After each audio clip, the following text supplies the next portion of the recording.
Hi everyone, I'm here to show you quickly how to edit my Return to School adapted book. I started with 45 pages of different scenarios that might apply to your school or classroom, or they totally may not.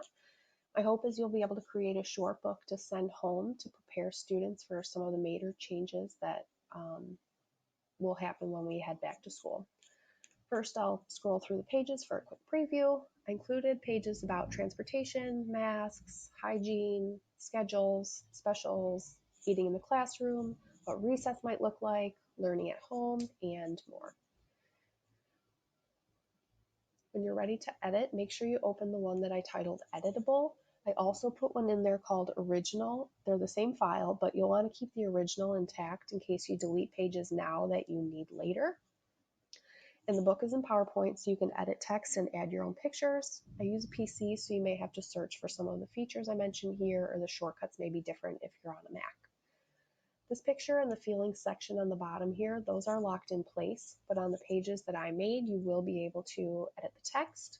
In order to do that, you just need to double click on the words, and you'll be able to go in here to add your own words, or if you want to pull a section out that I typed, you can just delete them.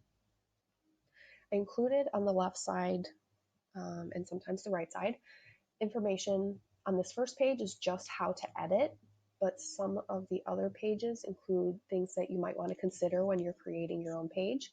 Like, will teachers be wearing masks or face shields? Here in Illinois, depending on your student population, some teachers will be able to wear face mask or face shields so students can see their mouth. If that applies to you, it might be something you want to clarify.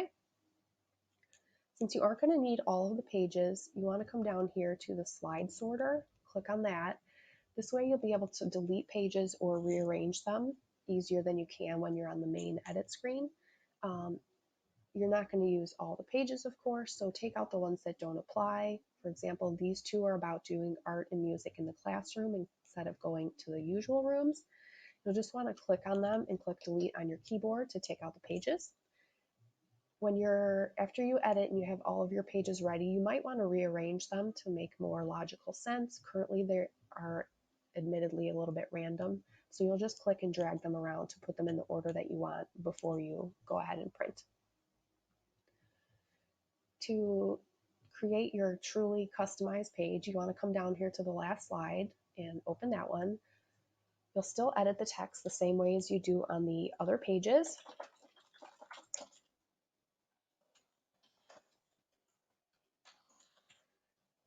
And then to put a picture in, you can either copy and paste from a folder on your computer, or you can come up to Insert, Pictures, and click on this device and then navigate to find where your pictures are.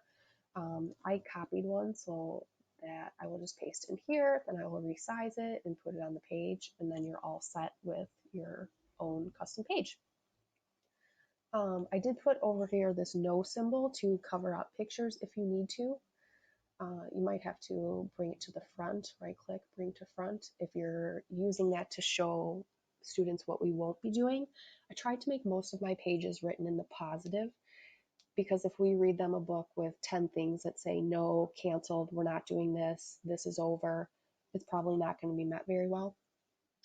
So be careful with how many no's. In some instances, there's no other way to say it in a more positive way, but just be judicious with those.